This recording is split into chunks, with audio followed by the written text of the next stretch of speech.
Hello, my name is Katie. I'm a real estate broker here in Miami area.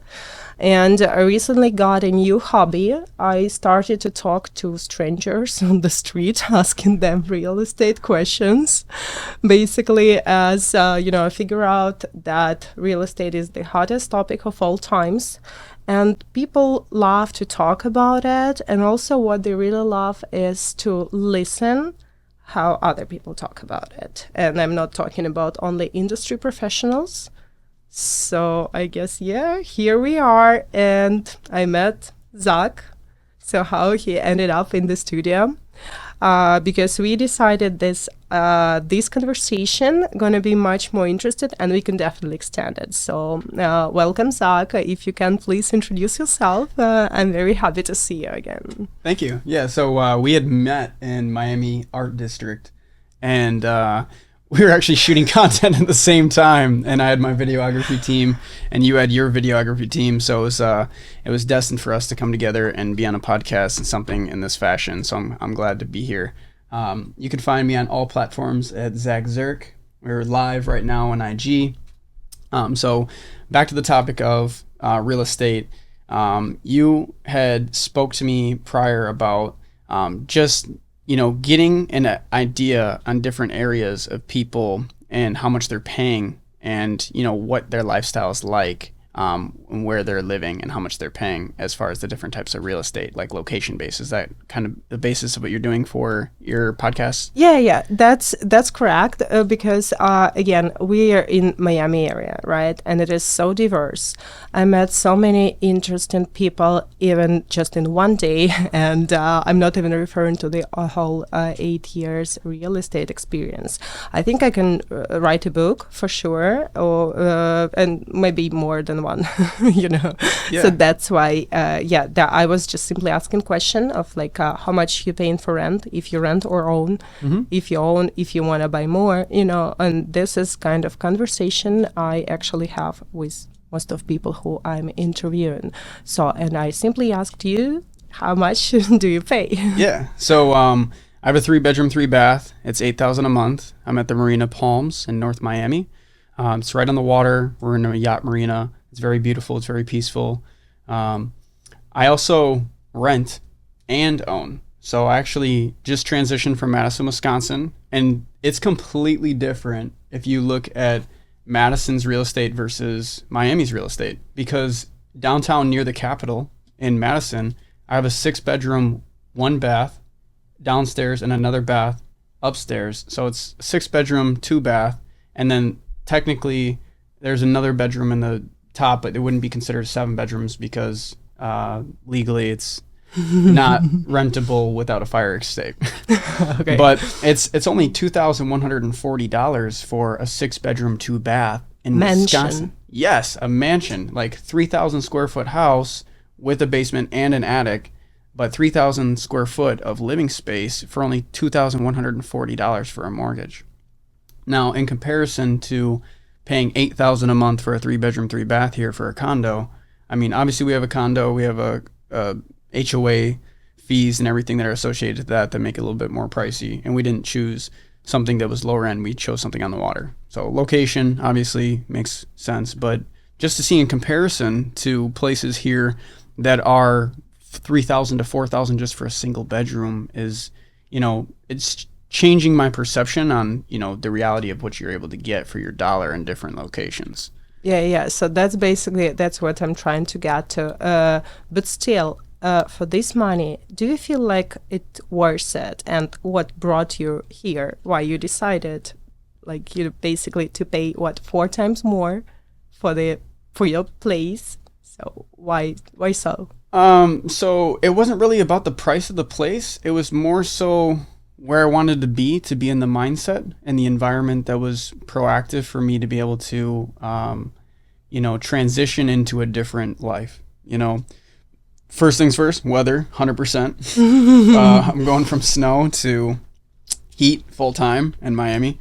But then also just being in proximity to where you are and what your environment is like to be producing the type of thoughts that are going to be, changing why, it's not about really the money, because at the end of the day, yes, it's a transition and difference, but it was just to be having my environment be more conducive to the thoughts that I wanted to think to attract the type of life that I wanted. So I wanted to be in an environment where maybe it's an older group, maybe it's older families, but it's definitely transitioning my thought process to being like, okay, instead of paying, 2,140 for a, 6-bedroom house, now I'm transitioning into the 3-bedroom condo, and it's, 4 times the amount.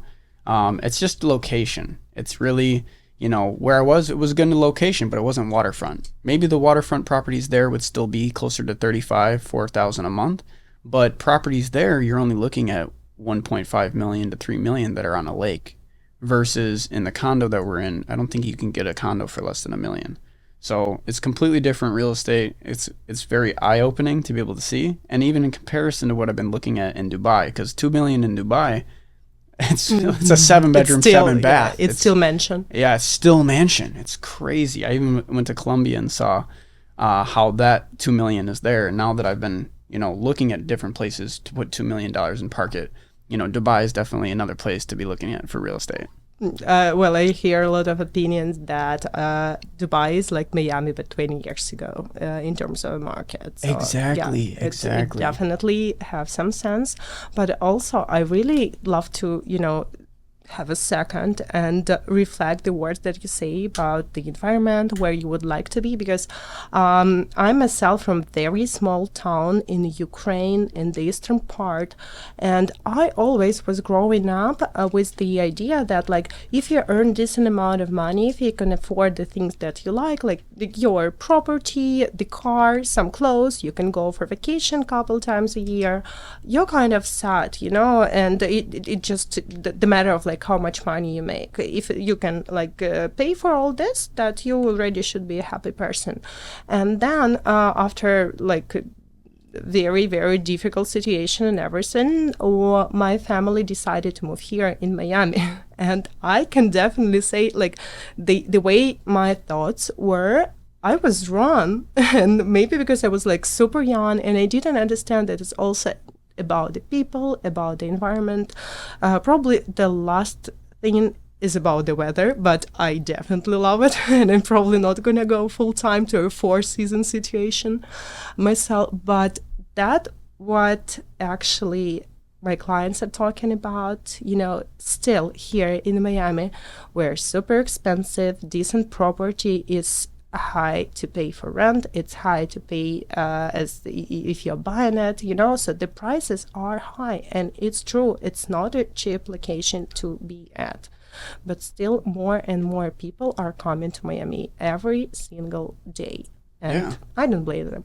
No, honestly. I don't blame them at all. It's so beautiful here. I've only been here for 3 months, and trust me, I love the transition. And for me, I also came from a small background, and I saw that transition. And when I started to come up there and thought I was a big fish, I came here and I became humble again, because I was like, you know what, I'm not a big fish anymore. But I'm seeing, the type of environment that is conducive to create the thoughts of, increase. You got to see something bigger and grander, because if you only see it from one filter, you're limited to what your experiences are. And I don't think that money is the decisioning. That's not the deciding factor for you really to transition and to be better. It's changing your environment, changing your peers, and then seeing something at a different point of view so that you change your perception. And then once your perception's changed, you see it's possible, and you see other people driving around Bugattis and Lamborghinis and Ferraris. And then you're getting that optic stimulus for you to be like, okay, well, it is more possible to, think about things in a bigger point of view. And you can, not just look at it from how am I going to make the money? It's just thinking about, when I'm going to more value, make this money. It's more about the value that you think about so that you start to attract it. So then it's your environment. If you're in an environment that's more conducive to the wealth, it's easier for you to be able to attract it. Well, sure, if you're not only seeing the Lamborghinis and luxury properties on the page of the magazine, you definitely, and when they are here, and I'm seeing it every day, I'm showing it to my clients every day, basically. And when I started to work in real estate, I also started to ask myself a question. Okay, before I was thought that only some people who are buying this luxury real estate, and it get to the point like, okay, when I buy this, when Yeah. I'm gonna do this. Okay, So you're in rentals and you own as well? I'm a homeowner. I also did some investments, which is actually building right now. So I'm waiting for the completion of one of the tower. That is my investment property. It's talking about real estate only. How about you? Just despite the fact that you own in Wisconsin. That first house was a fixer-up? Mm-hmm. I understand what gentrification is now. When you take a house that needs to be built from the ground up, it was in horrible condition. Uh-huh. I came to the owner, said, hey, would you be open to me, taking over this property? It's in bad condition. Right. And then I got it for a good deal. Instead of wholesaling it, I turned it into a rental and put some, sweat equity behind it. And then, it turned over, owning it for the last 2.5 years, a little bit into the COVID season. Right. He was unsure if the market was going to go down, and I got in there at the right time, and of course the market went up still. So win. So I got a good appreciation on the equity value that I put in, and it's good to diversify into not just owning a home, but also just turning it into an investment property, because it had 2 mailing addresses. So it actually is a 3-bedroom, 1-bath, 3-bedroom, 1-bath. So I had the opportunity then to take the rent from $1,300 to $2,100 per floor, and then being that the mortgage is only $2,140, I got 1 floor to actually cover the entire mortgage. So then it's cash flowing. Yeah, right. But also it's like it was the right time, right place, right price. You definitely put an effort into like upgrade and making it rentable at least. Mm-hmm. And yeah, so why you decided to keep it like rather than sell when the market went up? So I want to just establish a portfolio that's diversified so that I actually have, more properties that I can leverage equity against. So the biggest thing I've kind of looked at is whether you get rid of it or you keep it for the 10-year run, so that you just have more equity that you can leverage, because you can just get the equity right back out. I've seen kind of like the short flip and the fast flip. There's both kind of methodologies, but I think for me it's going to be the long hold. And also it's where it is downtown in Madison, Wisconsin. It's a very saturated college town. So there's a lot of buildings that are just getting demolished, like whole blocks are getting built out by developers. So I'm anticipating potentially in the future, because of how close it is proximity to the capital, that at some point a business will come through and say, hey, we want this whole block, and then they'll offer me a substantial, a little bit chunk more just for the inconvenience of pushing me out of the house. This is definitely a preferable scenario. Yeah. Let's talk. Let's say, okay, you got the property and it lost the value, and you cannot sell it for more than you anticipated. What would be your thoughts? Because that's what a lot of like my buyers, they're stressed about it, right? Buying here in the area or leveraging the investor's portfolio. So they're like, what if I would not gonna do it? What if I'm not gonna get like top dollar for what I put my effort, and I'm not gonna resell it, and I don't want to keep it as a rental? What would be your suggestion or the path that you would go with? So my initial thought immediately when I got into real estate is I should never buy anything that's already built up to the point where it's not fixable. So my initial thought in real estate was find something that needs a little bit of extra love, because then I at least can get that equity gain, even if the market then goes down a little bit on you. Because I don't know, I saw 2009, but at that point, I wasn't in real estate for me to be like, all right, well, 30% or 40% came off of the market value. So now that I am in real estate and I got a little depreciation, and we haven't had that pullback yet, but if we have a 20% or a 30% pullback, I'm still good, because I've protected myself and then some, because I've put that sweat equity in and then fixed it up quite a bit, so that the appreciation wasn't just from the market, it was also from switching out new vanities, new marble floors, new heated floors, new granite countertops, repainting the exterior, adding a new porch so that I could extend the square footage on the outside of the building, because that's a big thing that you can add.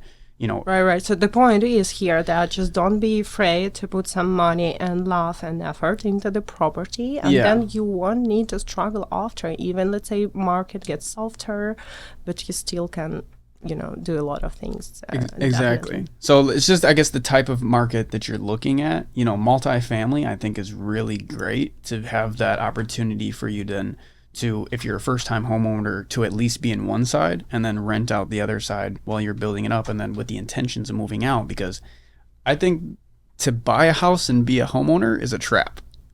Well, if it's a single-family home and you don't have the opportunity to move out of it at some point, you're just paying off the bank instead of leveraging it as a cash flowing property. So for me, it was right away, first thing into real estate, multifamily, no questions. Because then that opens the opportunity for more. Yeah, it's a sweet piece of cake. The multifamily situation, it's true, and there is such an opinion. I personally, I'm gonna tell, I'm not gonna lie, right? Because I have 2 kids. I have my parents now who moved with me because they're from Ukraine as well as I am. So for me, it was definitely a very smart move to get a big house, bigger than I needed at the point when we were buying it, just because I really need the space. And I'm not affected by the rental increases that happened for the last 2 years, so I don't need to worry about it. I built basically a lot of equity if I'd like to refinance and get some cash out, I have really a very, very good amount of money, to invest in my further purchases. So it still works, right? But I definitely respect the opinion that buying a single family, it's a trap. But also still there are some scenario where you cannot be trapped and you just make it work. Yeah, 100%. If you're looking at the rental, you can raise rent and then be stuck with the rent getting raised. So in that scenario, 100%. But I'm just thinking for the majority of people, if they don't hit the market at the right time. Yeah. It's not always the most advisable thing to get yourself into something that can't be, turned over into a cash flowing property. Because at the end of the day, if you have those, mindsets from the beginning, you can just open doors that'll be, you could have another half of that building paying for the entire building, instead of just gaining one equity. So you're paying into it. You could have other people paying and then raising their rent. That's the ideal scenario. I agree. Yeah. I agree. Yeah. I remember actually one of my very first real estate deals was a multifamily down here next to Wynwood. It was 7 years ago. My client purchased it for 200 with some love. We rented it out. It was duplex, right? And then 5 years later, it sold for not 6 figure, but still sold, I guess, for 7.75. So that's for beautiful. 5 years, this is a good deal, and that's where I'm looking to do something similar, like what you're saying with Dubai. It's like Miami 20 years ago, because buying Miami property 2 years ago, 3 years ago, so much sweeter than it is now. I'm looking at the prices even at the Paramount, where a place was Miami World Center, for 400 to 500,000, and now it's 7 to 900,000 for the same thing. So it's painful. I know. I hear you. Yeah. But still, how many people they are here just because it is Miami. So it's giving you the vibe, it's giving you this people around you. You're not gonna get this yet in Dubai, I guess. Also the difference in basically legislations and culture and everything. But definitely, I think these 2 markets are now to watch and see what's going to happen. And because the investment strategy also can differ, especially if you're looking for long term and with rising rent, also that may be a good opportunity to get something that is very rentable and very liquid if you need to sell it anytime. So still the rise in rent definitely pays for all mortgages, even with the current interest rate. Yeah, I think that one of the biggest things that I might transition in Miami now is development, because I think development overall, if you're buying the plot of land, in Monopoly, you bought the square first before you bought the houses and hotels. Mm-hmm. So if you're buying this plot of land, I think land is pretty important when it comes to getting that equity to stick, even if the market pulls back a little bit. And I haven't seen, the market pull back that too much because of the demand's so high in Miami. I've been talking to a lot of different realtors and looking at different places, but it's interesting to see how much it's a thriving community, 100%.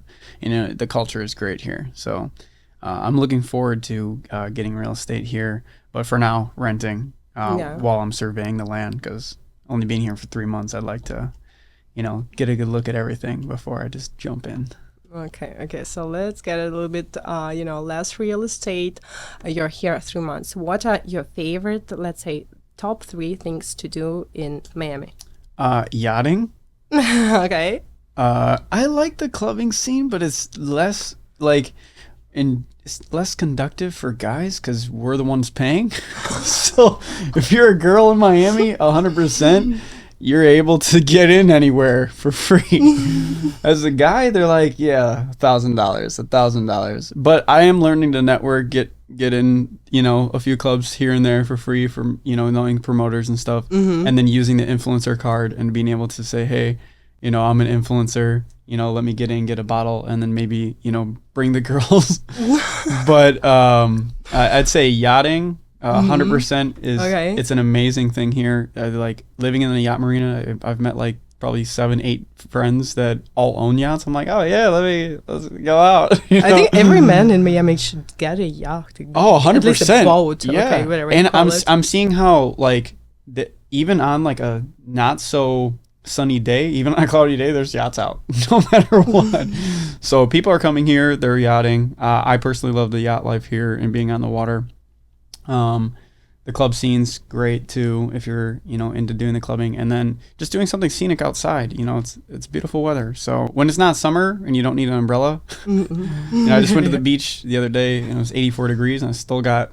So did you get yourself already this cap like Salty Life or something like that? What they like? I need to go out with every decent Florida gentleman. Yeah.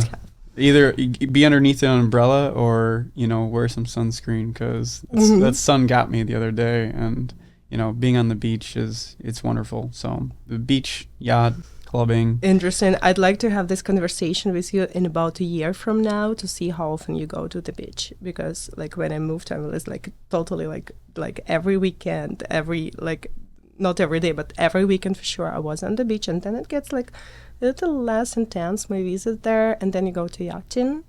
Well, yachting's still a thing, yeah. I think yachting is that for me versus the beach. Yeah. So if I get invited to the beach, I'm like, yeah, let's go to the beach, but it's got to be at the St. Regis or someplace. Sometimes like at least offer me something that is going to be attractive. I got some catering or something, but like I'd rather be on the yachts that I find that are 110 foot or 130 foot. And then every week, yacht. Because then, when I have that type of opportunity, it's a networking opportunity. And I'm also not spending $6,000 to $7,000 every time to go out. So, when you know the owner, it's like, hey, what's up? I'll bring some people and contribute. And it's not like I need to charter it every single time. Chartering is not so much fun, but knowing people and being a local, I love yachting. Well, it's always good to know people who know people who know people. That's what we're all about. Yeah, 100%. Definitely, and me and you are in this business that we need to know people. Oh yeah, and then talk more about what you do for a living. Okay, so right now I do ERC, which is employee retention credit for government grants for getting businesses.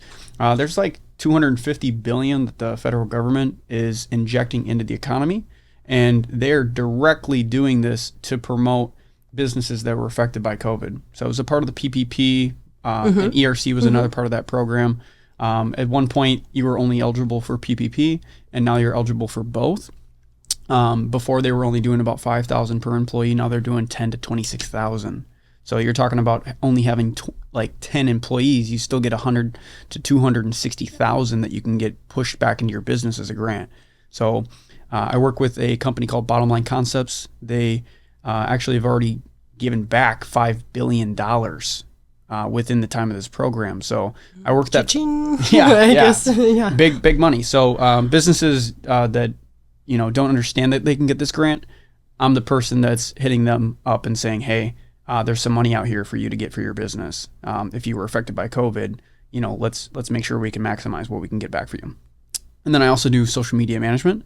So I bring people into the awareness of traffic campaigns and being able to drive traffic to their page, because it's super critical to have a landing page for your product or service, for any business or personal brand that wants to get more brand awareness. So that's something that I've done with my own personal brand, and then I've turned that into selling that to a service to people so that they have that awareness as well.